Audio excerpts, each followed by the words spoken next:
오늘은 지난주에 이어서 킹덤 제적 원칙 두 번째 시간 갖도록 하겠습니다.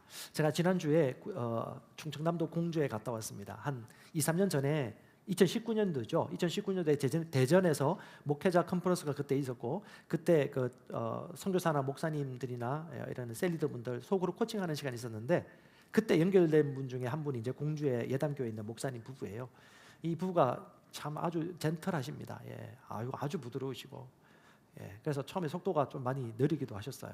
근데 어떻게 성품도 좋으시고 인격도 좋으시고 비전도 가지고 있어서 하루 한 번, 두 번, 그래서 거의 지금 한 2년, 3년 정도, 한 달에 한 번 정도, 두 달에 한 번 정도 이제 코칭 멘토링 하면서 꾸준하게 교제를 했는데, 이번에 이제 공주에서 하는 컨퍼런스는 세 번째였어요.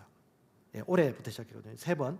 거기에 거점할 수 있는 분들하고 목회자들하고 선교사님들하고 막 모여요. 그래서 가서 말씀을 나누는데, 지난번보다 숫자는 적었지만 이번에 너무 제가 감사하고 은혜로웠던 게 뭐냐 하면,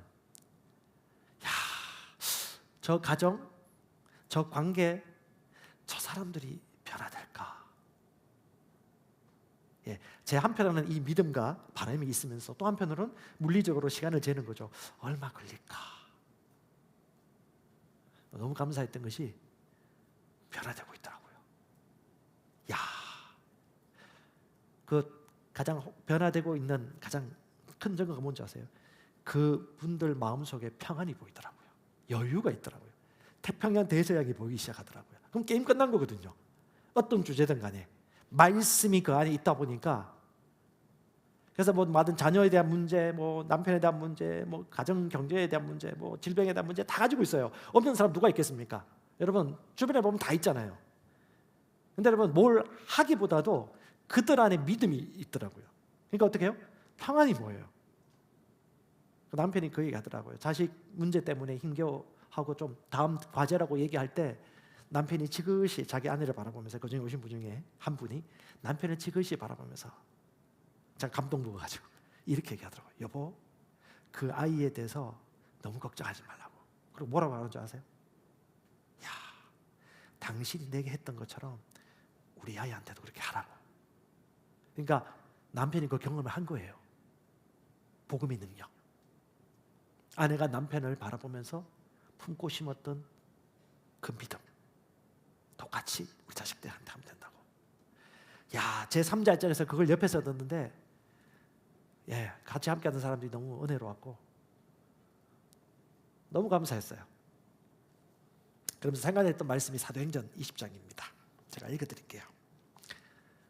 여러분, 초대교회 여러 가지 다양한 형태가 있었지만, 사도 바울이 예루살렘에 들어가기 전에 잡힐 걸 알면서 함께했던 지도자, 리더들을 불러 모으고 하는 메시지예요.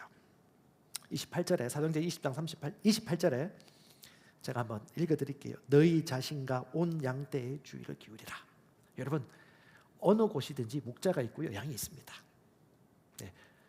셀 그룹 모임이라 할지라도 그 지역을 책임지고 그 사람들을 온전한 자리로 가이드할 수 있는 항상 리더가 있기 마련이에요. 그 리더들을 부른 상태에서 얘기한 거예요.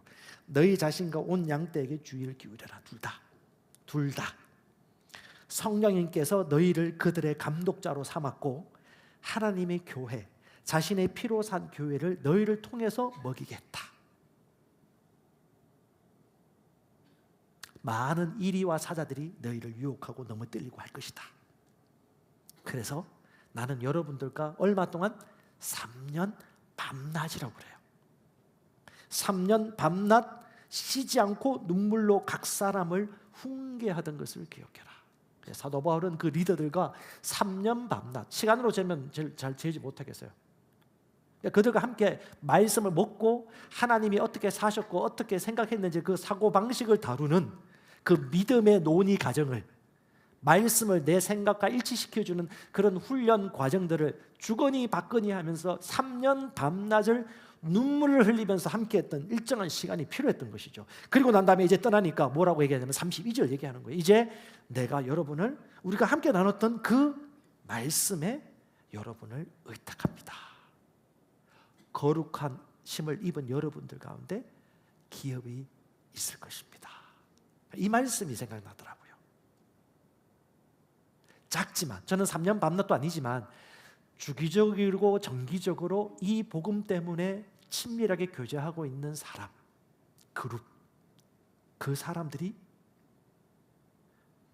여러분 공짜는 없어요. 예수님의 십자가가 공짜입니까? 독생자 아들을 죽기까지 내어주신 그 십자가의 피가 공짜입니까? 공짜 없죠.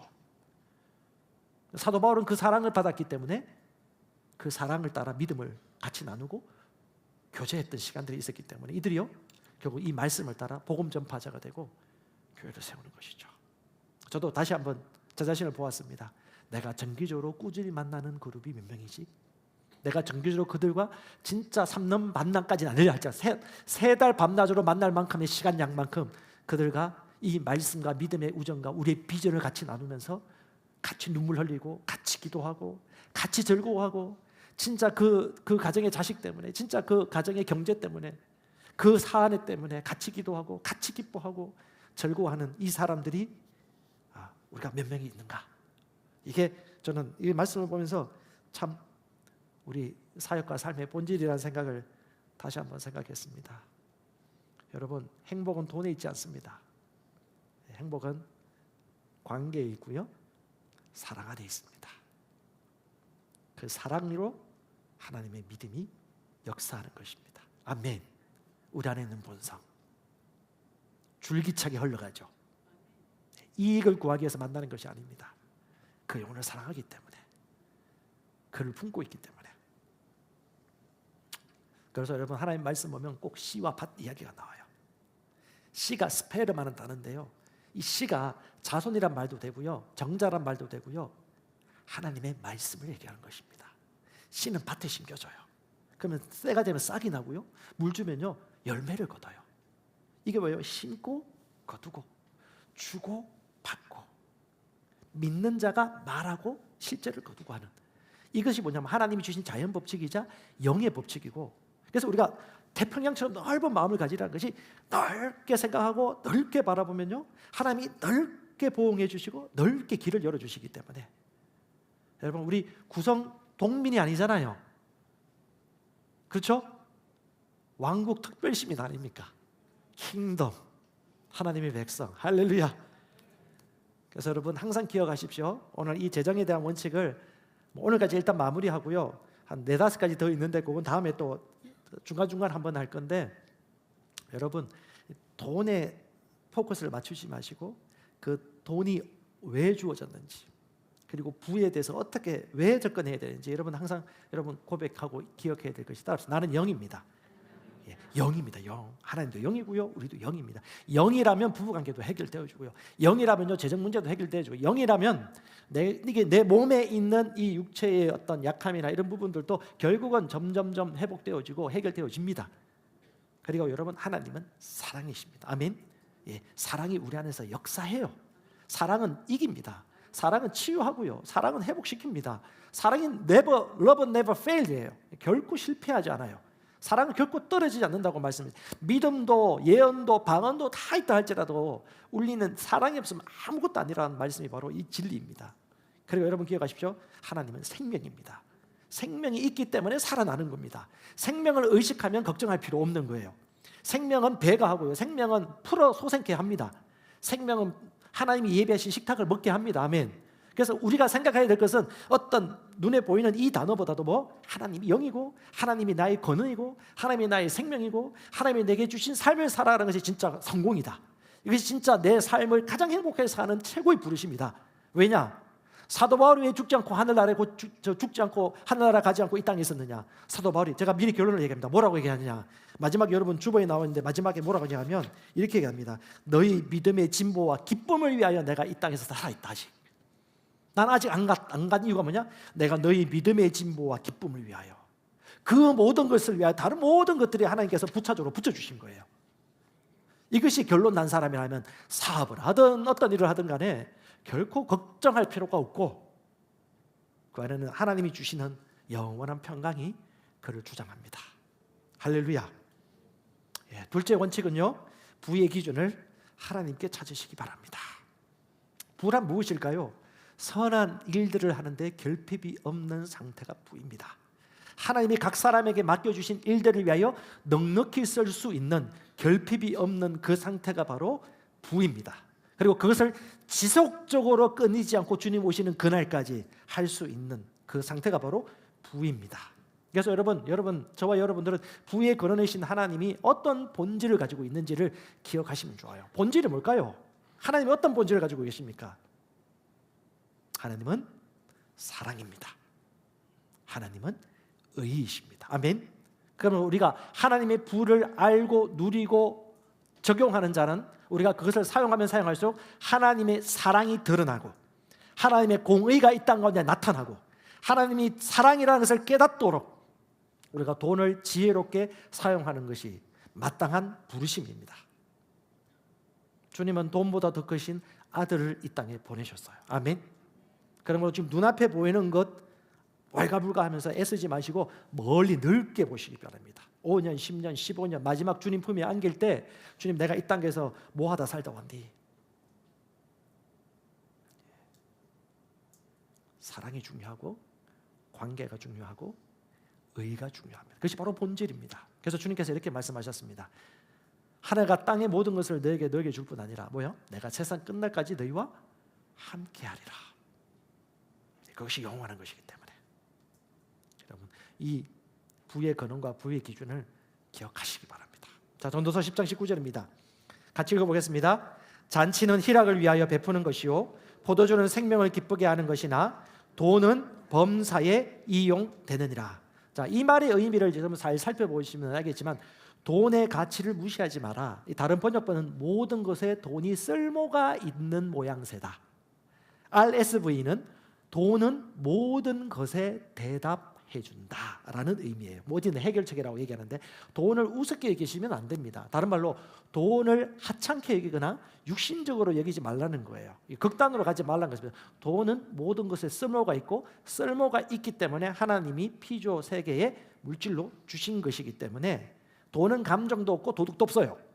그냥 하나님의 의를 가진 사람이 의인이 그 돈을 어떻게 사용하느냐에 달려 있는 것입니다. 밸런스를 유지하라는 거예요. 영적인 것, 그 모든 것 안에 물질적인 것이 포함되어 있는 것입니다. 돈을 가볍게 여기지 말아라. 그리고 또 하나는요, 돈이나 부에 대해서 함부로 판단하지 말아라.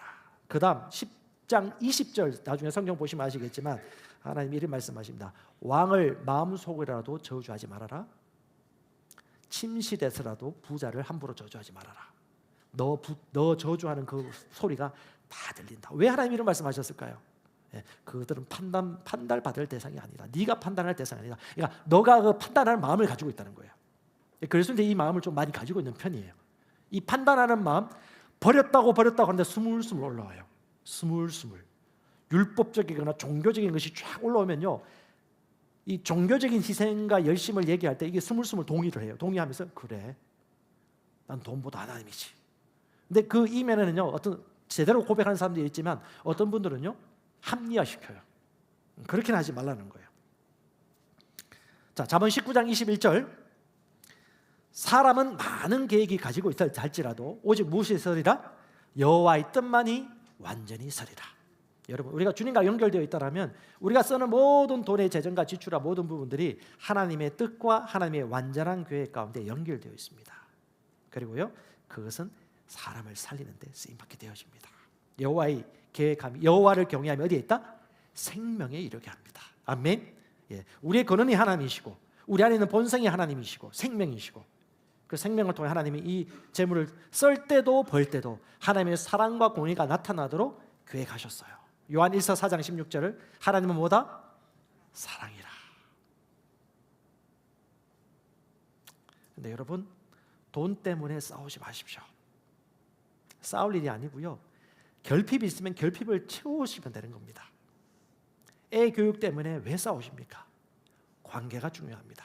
저하고 저희 아내하고 교회 개척하고 난 다음에 성도들 많이 훈련하고 코칭하는데 싸울 일이 다른 거 없어요. 뭐 때문에 싸운지 아십니까? 셀원, 성도들. 이렇게 해야 된다, 저렇게 해야 된다, 당신 이렇게 하면 되겠냐, 이렇게 해야지. 막 서로 막 티격태격 싸우는데 부부관계가 막 멀어져요. 야, 마귀가 얼마나 지혜로운지. 와, 나중에 깨달았습니다. 왜 우리가 이것 때문에 싸우지? 다 잘 되길 위해 싸우는 건데, 아니, 다 잘 되기 위해서 하는 건데 왜 싸우는 거야? 그래서 성도들이 세워지고 목회자 부부 가정이 망가지면 성공한 건가요? 여러분 솔직히 성공한 건가요? 뒤에서 욕하지 않나요? 여러분 성도들 똑똑합니다. 저도 마찬가지고 저도 부족한 면이 있습니다. 말하는 것 이상으로 살아야 된다는 부담감도 있고 또 제가 말씀을 나누면서도 내가 그렇게 말씀과 일치하며 살아가야지라는 그런 생각을 늘 하면서 살펴보고 있죠. 자녀들도 바라보고 있고요. 부부관계도 마찬가지고. 이래나 저래나 결국은 하나님의 뜻이 온전히 세워진다는 것에 있어서 결론이 난다면 다른 건 다 아무 문제가 되지 않아요. 우리 삶에서 하나님의 사랑과 능력이 나타납니다. 요한복음 14장 34절 보세요. 너희가 서로 사랑하면 이로써 모든 사람이 너희가 내 제자인 줄 알리라. 돈이 없음으로 싸우면 그들은 제자가 될 수 없어요. 돈이 많음으로 말미암아 합평치 않으면 그들은 제자가 될 수 없는 거예요. 사랑할 때 그들은 하나님의 제자라는 것을 알게 되어집니다. 사랑하니까 입히고, 사랑하니까 먹이고, 사랑하니까 보호해주고, 사랑하니까 뭐요? 독립시켜주는 것이죠. 그래서 여러분 오해하지 마세요. 돈보다 중요한 게 관계이고 영혼이고 소명입니다. 다니엘서 9장 14절에 하나님은 이를 통하여 의를 이 땅 가운데 행하길 원하십니다. 하나님 여호와께서 행하시는 모든 일이 공의로우시다. 자, 내 삶에서 하나님의 의가 나타나길 원합니다. 내 삶에서 하나님의 사랑이 이 기업 가운데 흘러가길 원합니다라는 그 본질을 놓치는 한 우리는 중요한 것을 놓치는 것입니다. 어떤 기업 활동을 하든 어떤 경제 활동을 하든 하나님은 공의를 베풀고 구원을 행하시는 하나님이십니다. 그래서 그런 분들은 기업 활동하면서 학교 장학금 내고요, 후원금 내고요, 또 선교지 선교헌금하고 지정헌금하기도 합니다. 저희들도 이제 선교헌금하고 지정헌금하는데 어떤 때 생각이 되죠. 작정해서 지정을 했더니 중간중간마다 또 필요한 지정해야 될 분들이 보이는 거예요. 그래서 이걸 보면서 야, 참 우리가 민감해야 되겠다. 기계적으로 하는 것도 컸지만 하나님의 인도를 그때그때 받아서 선교헌금은 선교헌금대로 또 지정은 지정하는 대로 이게 인도를 많이 받아야 되겠다. 중간중간마다 다양한 일들이 많이 일어나요. 그러니까 성령의 인도를 받는 최고의 방법이 뭐냐면 이 경제활동과 경제적인 부분들을 어떻게 심고 흘려보내느냐, 이런 부분들도 다 영적이라는 것을 여러분 기억하시면 좋을 것 같습니다. 성경에 보니까 재밌는 이야기가 나와요. 제사 많이 지내는 것보다 의를 행하는 것이 여호와께서 기뻐하시는 것이다. 자, 출애굽기 23장 6절에 가난한 자의 송사라고 정의를 굳게 하지 말아라. 그러니까 재판관이 돈 없고 가난한 사람이라고 판결을 굽게 해가지고 부자이고 유익이 되는 사람들에게 좋게 판결을 내리는 거예요. 그걸 하나님의 공의를 막아서는 것이죠. 기업 활동하는데 이 사람은 동남아에서 왔고 조금 사리 분별이 부족하니까 어떻게 해요? 줄 돈도 덜 주고, 합법적인 방법과 정직한 방법이 있음에도 불구하고 세상 사람들이 다 그렇게 하니까 나 똑같이 해야 되지. 경제적 활동을 하면서 경제적 이익을 취하는 것들은 뭐예요? 그들은 탐욕에 눈이 멀어가고 있는 건데 자기가 모르는 거 있는 거예요. 왜 경제 활동하는지. 그럼 여러분 누구의 편을 들어야 됩니까? 가난한 자의 편을 들어야 됩니까? 아니요. 부자의 편도 들지 말고 가난한 자의 편도 들지 말고 뭐요? 하나님의 공의를 쫓아 행하라고 말합니다. 여러분 가장 진실한 사람은요, 그 사람을 한없이 위해 주는 사람, 한없이 도와주는 사람이 아니에요. 진짜 공정한, 공의로운 것, 정확한 사실을 그 사람에게 얘기해 주는 거. 우리 옆에 나를 위해서 공정하고 정직한 얘기를 객관적으로 해주시는 분이 있으십니까? 저는 있어요. 저희 집에 제 아내가 있습니다. 사람 감정 전혀 안 보고 다 얘기합니다. 저는 아주 훈련이 잘 됐어요. 너무 감사해요. 제 자존심 생각 안 하고 막 말해요 그냥. 그래서 저는 엄청 훈련이 됐습니다. 저를 강하게 훈련시켜 주신 은인이십니다. 여러분 담임 목사이자 성도의 목자인데 누가 그렇게 얘기해 주겠어요? 주님은 우리의 모든 삶을 통해서 하나님이 사랑이신 것과 하나님이 의로운 것을 나타내도록 결정하셨습니다. 자, 고린도후서 9장 9절을 같이 읽어볼까요? 그가 흩어 가난한 자들에게 주었으니 그의 의가 영원토록 있느니라. 가난한 자들에게 의도적으로 심고 주었던 사람은 의가 영원하다는 말이 나오죠. 이 모든 경제 활동과 이 모든 돈의 흐름들이 영원한 것과 연결되어 있는 것입니다. 삶 자체가 다 연결되어 있어요. 여러분 잘 보세요. 돈 쓰는 것도 마찬가지고요. 이 10절에 뭐라고 무슨 말씀 나온지 아십니까? 그리고 심는 자에게, 이렇게 심는 자에게 뭘 주나? 또 씨와 양식만 주지 않아. 씨와 양식을 주시는, 필요를 채워주실 뿐 아니라 선한 일들을 더 할 수 있도록 양식을 주실 분이시다. 그래서 여러분 하나님 본질을 잘 기억하십시오. 10계명에 보면 어찌 보면 하나님이 하나님 되심을 우리에게 정확하게 나타내는데 1계명부터 10계명까지 크게 얘기하면요, 하나님 사랑과 이웃 사랑입니다. 이것이 우리의 삶이에요. 보면 나 외에 다른 신을 두지 말라. 누구를 사랑하라? 오직 하나님만 경외하고 사랑해라. 돈이나 다른 피조물들이 아니에요. 우상이 아닙니다. 두 번째요, 내 이웃의 그 물질과 소유를 탐내지 말아라. 뭡니까? 이웃을 사랑해라. 이웃을 사랑하는 그 근거 위에서 경제 활동이나 기업 활동을 하면 할수록요, 여러분 그 하나님의 본질이 보이기 시작합니다. 타협할 수 없죠. 세 번째, 간음하지 말라. 뭐예요?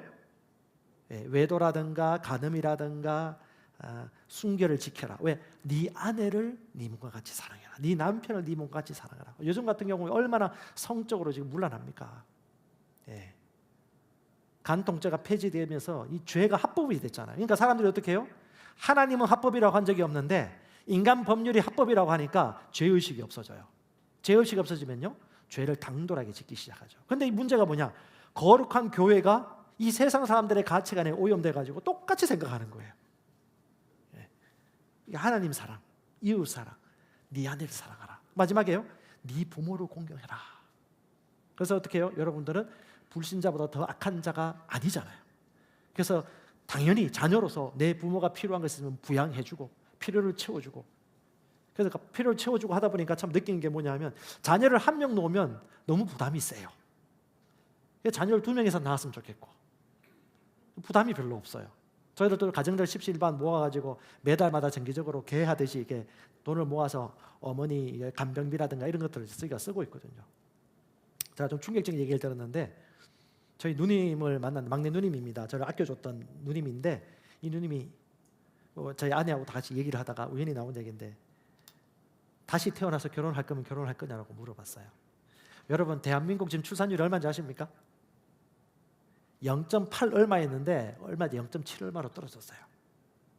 2명이 결혼하면 1명도 안 나와요. 무자녀가 많아요. 근데 누님한테 물어봤다니까, 야 내가 뭐 알고 결혼했냐? 결혼하고 나니까 결혼이 이런 거였으면 나는 이제 결혼 안 할 것 같다. 그리고 딸 가진 엄마들은 네가 하고 싶은 대로 해라. 이분도 예수를 믿는 분이에요. 근데 그 원인이 뭐냐? 돈 2억 3억 경제적인 문제냐? 여러분 경제적 문제라고 피상적으로 얘기하지만 경제적 문제가 경제적 문제가 있더라도 애 놓나요? 안 그렇거든요. 돈 많은 사람도 애를 많이 낳아요? 절대 그렇지 않죠. 그럼 경제적 문제는 본질은 아닙니다. 가장 큰 본질은 뭐냐? 다 그런 건 아니겠지만 같이 일하는데 집에 와서 밤 9시 10시까지 아내만 서가지고 가정일 다 하고 자요. 남편은 딱 먹고 난 다음에 소파에 딱 누워가지고 감나라 배나라 라고 한다고 합니다. 제가 긴장이 됐어요. 우리 첫째 딸이 한번, 저는 여러분 남자들이 가장 큰 착각이 뭐냐면 나 정도면 잘하고 있는데거든요. 저도 그래요. 똑같습니다. 남자 족속이라서 0입니다. 우리 딸도 제가 앞에서 그 얘기 했다 그래요. 이 말씀 안 들으니까 아빠는 아빠는 생각보다 가정을 많이 안 도와준다? 딸로서 저는 저 쓰레기 다 버리거든요. 음식 쓰레기 제가 버리고요, 일반 쓰레기 다 버리고 분리수거하고요, 방청소도 하고 다 하거든요. 나는 잘하고 있다 생각했는데 이 자매인 딸 입장에서는, 그래서 아내가 지혜를 주더라고요. 여보, 물론 아내한테도 제가 만족을 주는지 모르겠는데 아내가 팁을 주는 게, 여보 밥 먹자마자 절대 소파에 앉지 말라고, 뭔가 열심히 하라고. 그러면 얘는 결혼에 대해서 좋은 이미지를 갖게 될 거라고. 왜냐하면 결혼하면 이렇게 살아가야 되는 거구나. 그래서 외국보다 우리 대한민국이 약간 유교적이고 가부장적이잖아요. 저는 이것도 생명문화다. 이것도 영적인 것이다. 왜? 똑같이 맞벌이 일을 하고 난 다음에 집에 들어왔는데 누구는 밤 9시 10시까지 서서 계속 일하는데 누구는 나 이 정도 다 했다. 물론 가정주부로서 100% 집에 있으면 좀 더 많이 하겠지만, 그래서 우리 남성분들 더 그릇이 크지 않습니까? 예, 우리 좀 더 하십시다. 예, 한 걸음 더. 그래서 여러분 모든 것이 영적인 것입니다. 예, 하나님은 가정에서 내가 돈 열심히 벌어주면 다 한 거 아닌가? 라고 생각하는데 절대 그렇지 않아요. 저희가 아이를 처음에 어릴 때 키울 때 그 아기 처음 임신했을 때 저희 아내가 좀 교육학 쪽에 관심이 많아가지고 저희하고 홈스쿨링 책을 미리 봤어요. 자녀 교육의 발달 그 사항을 책으로 지식을 먼저 습득하다 보니까 태어나서 12개월, 36개월, 그리고 7살, 8살까지 성품이 형성되어지고 애착관계가 형성되는 기본적인 생물학적인 그런 심리적인 그런 지식이 들어오다 보니까 맞벌이 하거나 하면 오히려 더 융택하고 우리가 기본 생활 수준 유지하면서 살 수 있는데, 이 아이의 어떤 발달 과정들 보니까 이때는 부모가 함께 있어야 되는 시간도 있더라고요. 그 시간이 있으니까 맞벌이 해야 됨에도 우리는 맞벌이보다는 한 사람만 일하는 쪽으로 작정을 한 거죠. 이게 옳고 그러다만 얘기하는 게 아니에요. 우리가 그런 작정이 있었기 때문에 그렇게 행동을 했던 것이죠. 그러니까 모든 것의 결정에 있어서 우리가 항상 뭐냐 하면 왜 우리 경제 활동하고 왜 돈을 벌고 왜 이렇게 애를 쓰고 왜 이렇게 해야 될 것인가, 이 본질을 진짜 부가 무엇인가에 대해서 우리가 다시 한번 생각을 해봐야 된다는 것이죠.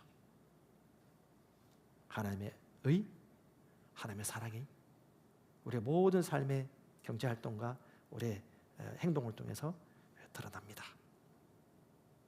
아멘. 그래서 얘기하십니다. 기타 경제 금융활동까지 하나님의 지혜와 의를 따라 말씀대로 기준을 가지고 판단하고 행동해라, 선택해라. 이것이 바로 그리스도의 복음에 합당한 삶을 살아가는 것입니다. 여러분, 돈 관리하는 것도 돈을 쓰는 것도 다 영적인 것이고 영적인 삶입니다. 자, 세 번째 원칙은요, 돈의 노예가 아니라 돈을 다스리는 주인이 되는 것입니다. 자, 네 가지입니다. 첫 번째, 보증 서지 말라. 성경에 아주 자주 나옵니다.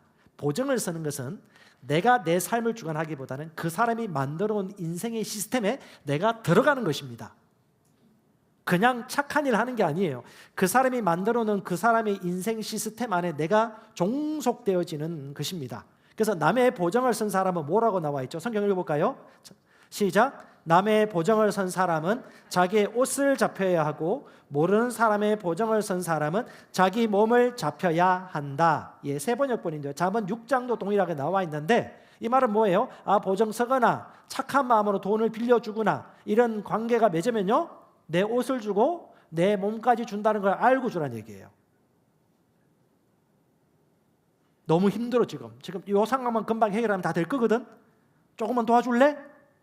형제관계라도, 혈연 형제관계라도, 영적인 혈연관계라도 마찬가지고, 보증을 선 자는 자기 옷이나 몸까지도 잡힐 것을 알고 주라는 이야기예요. 이게 이 세상을 만드시고 인간을 창조하신 하나님께서 보시고 잠언 지혜서를 통해서 알려주는 것입니다. 22장 26절, 너는 사람과 더불어 손을 잡지 말고 남의 빚에 보증을 서지 말라. 서로 사람끼리 기대지 말고 부지런히 일하며 수입을 늘려가도록 하라. 여러분, 동정과 지혜를 분리하시고 진리와 감정을 구분하시기 바랍니다. 사업자금 빌려준다, 준다고 생각하고 주셔야 될 거예요. 줄 거면 주세요. 못 받을 걸 생각하면. 이게 제 얘기 아니고요. 예, 성경 이야기입니다. 그리고 급한 불씨 끄면 될 것 같다고 다 얘기하지만, 줄 거면 악을 빌려줄 수 있지만 최악을 항상 생각하는 것이 그리스도인이 되셔야 돼요. 왜냐하면 우리 빛이 있으니까. 라이터 비춰주나, 이 어두운 가운데 뭐가 있는지. 그리고 이것이 진짜 그 사람을 위한 것일까? 지금 감정이 상할 수도 있고 아닐 수도 있겠지만 이게 진짜 그 사람을 위한 것일까? 진짜 그 사람을 위한 것일까? 여러분, 도덕적으로 착하고 좋은 사람보다도 지혜로운 사람, 말씀에 근거하여 의사결정을 하는 사람이 하나님이 지혜롭다고 말씀하셨어요. 그래서 저희 교회에서는 성도들 간의 금전 거래를 하지 말라고 얘기하고 있고, 판매 상품을 홍보하는 것들을 하지 말라고 합니다. 진짜 원해가지고 아는 사람들 같은 경우는 가르쳐줘야 되겠지만 일부러 홍보하거나 판매하거나 검정 거래를 공식적으로 하는 걸 저희들은 리더 훈련을 통해서 하지 말라고 얘기해주고 있습니다. 이건 좀 지혜롭게 인도받으시고요. 성경이 이렇다고 얘기하니까 만들어진 인간의 삶의 생리 수준과 인식들이 이렇게 흘러가는 것들에 대한 지혜니까요. 우리가 잘 받아들이셔야 됩니다. 저는 이 말씀을 준비하면서 우리 대사들 교회나 우리 네트워크 교회에서 좀 이런 문화가 만들어지면 좋겠다는 생각을 좀 잠시 해봤습니다. 여러분 예전과 달리 요즘은 예전에 60, 70세 살면 좀 오래 사셨고 그때 자녀가 베이비 부모 시대이기 때문에 부모가 많았기 때문에 부양도 할 수 있고 또 넉넉히 또 이후에 자기 노후도 살아갈 수 있었는데 지금 시대가 바뀌었어요. 0.8명도 안 나올 정도이기 때문에 지금 우리 자녀들은 우리가 자녀일 때하고 달라요. 그러니까 우리는 60세 넘어가면 몇 살까지 산다? 100살 살 거 생각하셔야 돼요. 자, 100살 살면 60 넘어가면 몇 년 남아요? 40년 남잖아요. 그러면 계산하셔야 돼요. 40년 동안 나는 어떻게 살아갈까? 그러니까 우리가 자녀일 때하고 우리 자녀들이 나를 부양하는 자녀일 때는 다른 완전히 게임이 바뀌었습니다. 이걸 생각한다면 저는 우리 동일한 세대 40대라든가 30대 혹은 50대 60대 우리 성도들 만나면요, 제가 영적인 또 리더이고 또 하나님의 말씀을 공부하면서 늘 느끼는 바는 우리가 같이 행복하고 우정을 누리면서 같이 잘 늙어갔으면 좋겠다. 몸을 있는 동안 많이 걱정 없이 힘들지 않게. 솔직히 그런 마음 아닐까요? 부모의 마음, 친구의 마음, 동료의 마음으로서. 그렇죠? 그래서 저는 저도 그렇게 할 것이지만 100% 못하겠지만 자녀들의 학자금을 대주는 건 최소화 좀 시켜라. 아니면 10억, 20억, 15억, 몇 억 있으면 몰라요. 여유가 있으면 괜찮아요. 실패해도 또 다른 기회가 생기니까. 걔 전공도 못 찾고 내가 뭘 잘하는지 애들 잘 모르는 상태에서 좋은 대학도 보내서 다 할 수 있겠지만 10년, 15년, 20년 후에 절대 자식한테 절대 받을 생각도 안 하겠지만 우리 아이들이 고마워하겠지만 그 고마움도 잠시지 부담이 돼요. 나중에 부모들이 힘들어하면. 그래서 우리 최대한 학자금은 우리 젊으신 분들이나 최대한 주긴 줄 수 있겠지만 최소화 좀 시키면 좋을 것 같고, 그 다음에 시집장가 갈 때 집에 대해서 지원해 줄 때도 고려를 좀 하고 최소한으로 하자. 그 문화가 좀 필요하지 않겠는가? 교회가 해야지 누가 하겠어요? 유교 의식에 깍 찌들어든 우리 사회 자체가 워낙 정문화가 강하다 보니까 좀 더 객관적으로 지혜롭게 이 시대를 분별할 수 있는 이런 지혜가 좀 필요해 보입니다. 그리고 또 하나는 결혼식도요. 작은 결혼식을 하면 아주 간소하면서도 진짜 필요한 지인들과 친족들이나 가족들 중에 믿음의 가족들을 불러가지고 한 100명 이내 정도 결혼식을 하면요, 그렇게 좋습니다. 저도 그런 커플 하는 걸 보았는데요, 저도 저희 자녀들 그렇게 시키려고 할 거예요. 물론 걔들이 그렇게 선택 안 하면 어쩔 수 없지만 우리는 얘기를 할 건데 너무 좋아요. 메시지도 너무 잘 들리고요, 서로 축복해 주는데 서로 표정도 다 보이고요. 여기서 하고 있는데 갑자기 식당 가서 밥 먹고 있고 부어라 마셔라 막 이렇게 하면 중간에 없어. 결혼식 중간에. 그러니까 뭐냐면 축의금 내고 축의금 주고 이미 시민권인데 받아야지 어떻게 하겠습니까? 뭐 어쩔 수 없지 뭐. 받으려면 크게 해야 되겠지만 이런 문화도 좀 필요하지 않을까. 작은 결혼식 문화. 그리고 우리 자녀들 조금 크면 히브리인들이 하는 것처럼 성년식에 대한 의미를 통해서 어른으로서 어떻게 살아갈 것인지에 대해서 성경적인 기준들을 같이 교육하는 문화라는 그냥 생각을 해봤습니다. 이런 문화도 있다라면 어찌 보면 이 사회에 있어서 교회가 좀 그들의 문화를 선도할 수 있는 지혜가 있는 것이 아닐까라는 생각을 좀 해보게 되었습니다. 두 번째는요, 부지런하라. 게으르지 말고 부지런해야 됩니다. 이건 여러분 잘 아시는 내용이에요. 부지런한 자의 손은 뭐 한다고요? 다스려요. 부지런한 자의 손은 다스립니다. 게으른 자의 손은 조공을 바치는 종으로 살아갑니다. 부지런한 자는 다스립니다. 그래서 부지런하라는 거예요. 왜? 우리 운명이 다스리는 운명이기 때문에. 잠언 22장 29절 읽어볼까요? 너가 자기의 일에 능숙한 사람을 보았느냐? 이런 사람은 왕 앞에 설 것이요. 공동 번역은 이 일에 능숙한 사람은 임금을 섬긴다, 여러 사람을 섬기지 않는다. 자기 일에, 자기 업무 분야에 전문적으로 준비되고 숙달된 이 사람들은 능숙하게 승진할 수밖에 없고 더 영향을 미칠 수밖에 없습니다. 저는 성공제일주의를 얘기하는 게 아닙니다. 마땅한 것이라는 거예요. 예전 같은 가업을 이었죠. 가업을 이어서 자기 일에 능숙하면요, 요즘은요 이 가업을 제대로 읽으면요, 그 한방 백숙오리 너무 맛있는 집이야. 그 아들이 그 집을 이어서 새롭게 장사를 하는데, 야, 얼마나 부럽습니까, 그렇죠? 그 가업이 이어지는 거죠. 아주 성경적입니다. 자기 일에 능숙한 거. 게으른 사람은 바라는 것이 많이 있지만 아무 행동을 하지 않아요. 하지만 부지런한 사람은 계획을 세울 뿐 아니라 실행하고 실천하기 때문에 모든 것을 넉넉하게 얻습니다. 성경은 게으른 것을 아주 악하다고 얘기합니다. 악하고 게으른 조가, 귀찮고 악하다고 기라, 한 달란트 묻은 사람을 향해서 악하다고 얘기하면서, 왜? 하나님이 어떤 분인지 알겠냐? 자, 하나님이 여러분 그 창조하고 난 다음에 무엇을 먹을 걸 줬죠? 씨 가진 나무 열매, 씨 맺는 채소를 주셨어요. 씨가 들어가요. 씨. 왜? 심고 거두는 것이 하나님이 처음 창조할 때부터 이 땅 가운데 주신 원리예요. 그러니까 여러분, 하나님은 심은 대로 거두게 하시는 하나님이기 때문에 우리가 게으르고 게을러도 입을 벌리고 있으면 알아서 다 채워주시지라는 그 심보는 뭐예요? 하나님 보실 때 악하다는 거예요. 어떻게 하나님은 그렇게 알고 있느냐? 하나님이 너희를 열심히 일하여 땀을 흘리고 일한 대로 먹을 수 있도록 내가 너희를 만들었는데.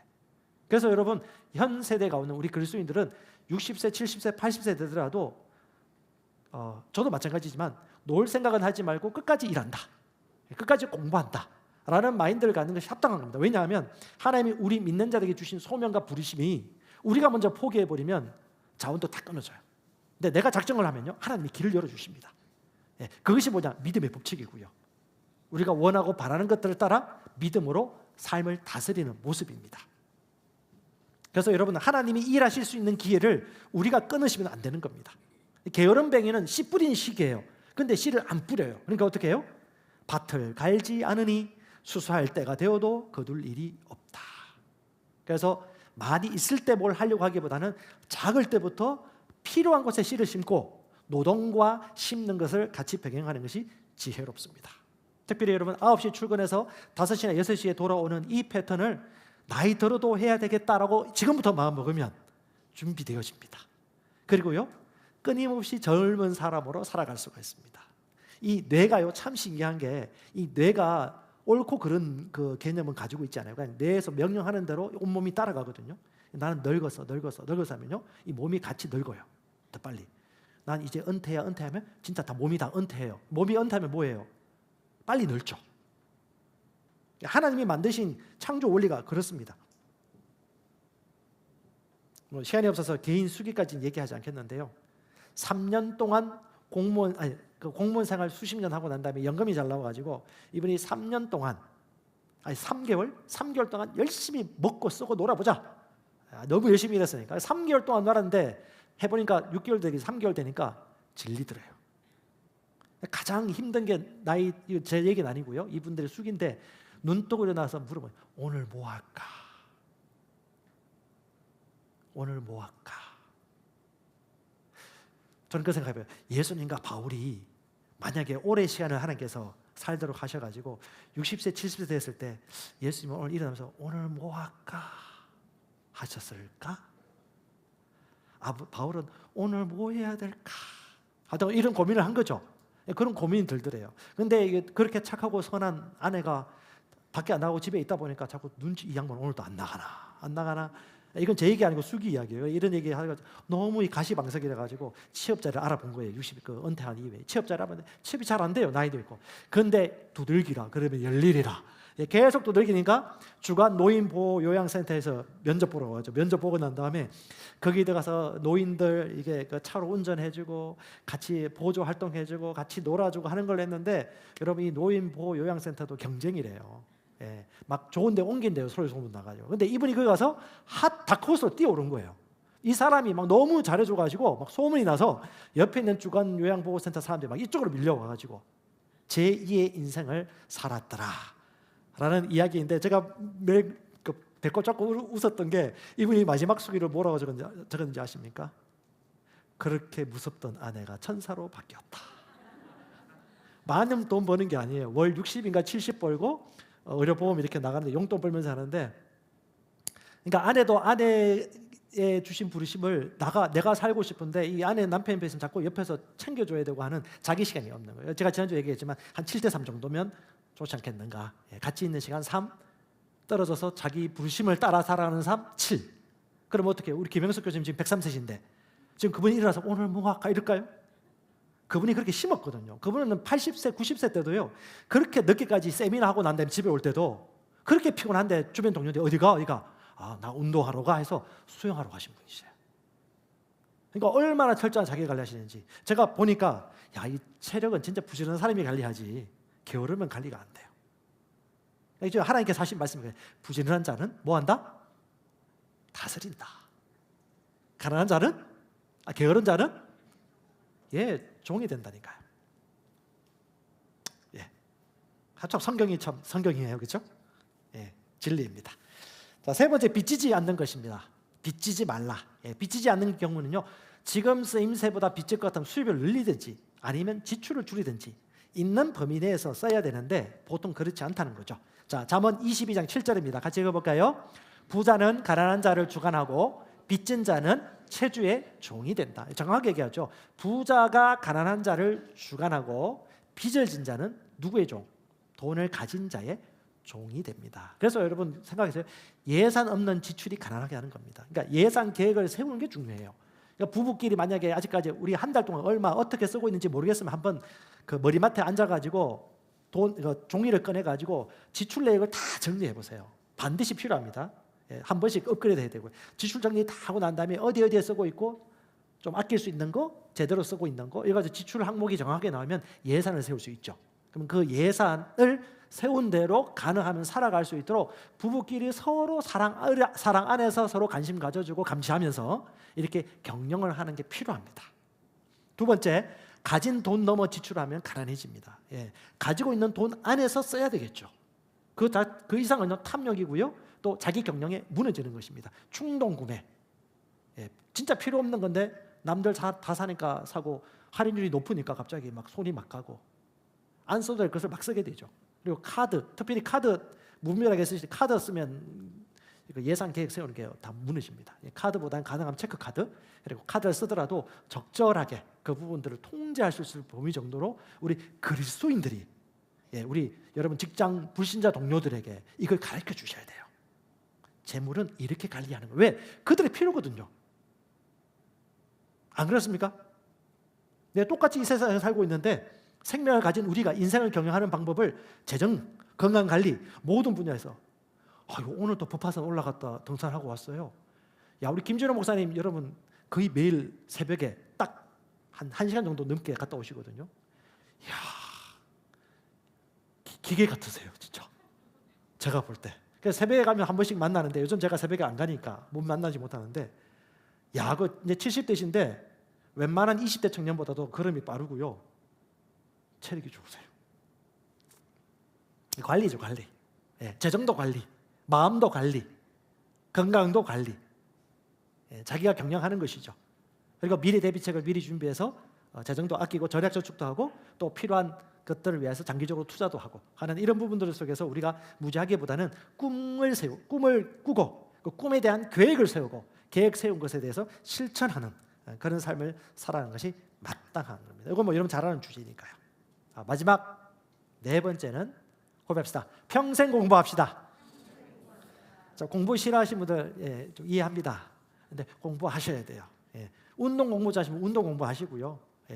장기 잘 되시면 장기 공부도 하시더라도 여러분 자기가 좋아하는 것 하다가 그걸 통해서 생산 활동도 일어나고 관계십도 연결되어지는 거거든요. 잠언 3장 14절에 지혜를 얻는 것이 은을 얻는 것보다 낫고 그 이익이 정금보다 나을 것이다. 여러분 새로운 피조물은 거듭난 새 영입니다. 하나님의 지혜는 인간의 영 안에 있어요. 하나님의 지혜가 우리 안에 있어요. 아멘. 여러분 학생들은 아이들은요 태어날 때부터 천재로 태어납니다. 신기한 게요. 여러분 수학이나 과학 문제집이나 뭐 국어 문제집 있으면 앞에 예제풀이가 있죠. 아이들 7살, 8살 때부터요 한글 떼고 난 다음에 그 예제풀이부터 얘가 스스로 할 수 있도록 처음에 조금만 여지를 두세요. 실패한 것도 내버려두고 잘 푸는 것도 내버려두고 이렇게 하면요 와 천재예요, 천재. 그 다음부터는 자기가 다 풀어요. 처음부터 그렇게 하면. 근데 처음부터 가외세임 붙이고 그다음에 어떤 학원 돌리면서 누가 자꾸 시켜줘. 근데 얘가 스스로 하면서 실패하면서 하는 그 과정 없이 누가 타의적으로 시켜주는 그 학습을 하면요, 끝까지 이제 사교육 인생이 돼버리는 거예요. 돈도 엄청나게 깨지고. 그런데 어떻게 해요? 우리 홈스쿨러로 컸던 어떤 분이 그 얘기 하더라고요. 아니 오영은 맞죠? 오은영 박사. 오은영 박사가 한 명의 사교육비 지출 해보니까 몇 억 들어갔다? 근데 자기는 아무리 봐도 말이 안 된다고요. 자기는 그래서 10분의 1, 15분의 1도 안 쓰고 잘 자랐는데. 속지 마시라고요. 돈 없어서 애를 못 키운다. No, 그거 속는 거예요. 뭐 그렇게 혼동시키겠죠. 근데 어떻게 해요? 아이들 그렇게 스스로 풀 수 있도록 하면요, 저희들 애들 홈스쿨링 시켰습니다. 그런데 초등학교 6년 과정, 중학교 3년 과정, 고등학교 3년 과정을 진짜 가외쌤 한 번도 안 붙이고, 그 다음에 뭐 우리 제 아내 같은 경우는 약간 이과 계통이라서 수학 잘 풀고, 저는 약간 문과 계통이라서 그쪽이 있지만 지도 별로 안 했어요. 그냥 자기들이 알아서 자율주도 학습을 했는데, 얘들 특별한 게 아니에요. 누구나 그렇게 되도록 태어났는데 그런 기회를 안 줬기 때문에. 돈 필요 없어요. 진짜 하나님이 다 천재로 태어나게 하신 것을 보면서, 여러분, 지혜는 우리 안에 있어요. 지혜가 있다는 걸 의식하고 그 지혜를 풀어내는 기회만 준다면 하나님이 삶의 모든 분야에서 아이디어와 지혜를 풍성하게 나타나게 하실 것입니다. 아멘. 여러분 지혜롭지 않습니까? 고백합시다. 나는 지혜롭다. 지혜롭지 않습니까? 제가 세뇌시켜야 돼요? 지혜롭다니까요. 근데 여러분이 자신을 안 믿는데 내가 아무리 얘기해봤자 무슨 소용이 있어요? 내가 내 자신이 하나님의 지혜를 가지고 있다. 지혜와 의와 거룩함과 생명이 그리스도 예수께로부터 하나님께로부터 나와서 그리스도 예수 안에 있고, 예수께서도 하나님으로부터 나서 내 안에 있음으로 말미암아 그 지혜가 나의 지혜고, 그걸 믿고 인도받으면요, 길들이 막 열리는 것이죠. 와, 말씀 마무리하겠습니다. 시간이 많이 가지고. 돈보다 중요한 것은 하나님의 뜻입니다.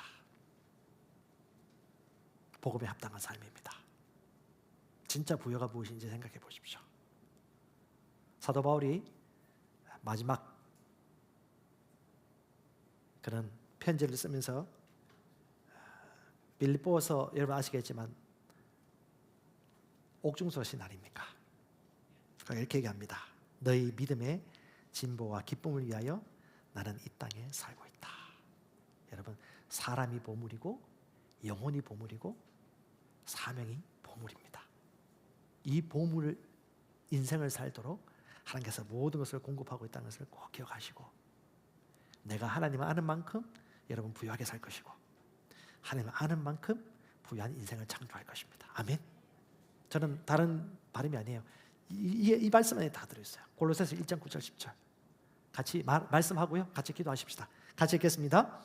너희로 하여금 모든 신령한 지혜와 총명에 하나님의 뜻을 아는 것으로 채우게 하시고, 주께 합당하게 행하여 범사에 기쁘시게 하고, 모든 선한 일에 열매를 맺게 하시며 하나님을 아는 것에 자라게 하시고, 하나님을 아는 것을 채우게 하시고, 하나님을 아는 것에 자라게 하셔서 하나님이 주신 그 모든 부요함과 형통함과 지혜와 분별력들을 이 땅 가운데 펼치며 살아가는 것, 그것이 기쁨이고 행복이 아니겠습니까? 여러분 축복합니다.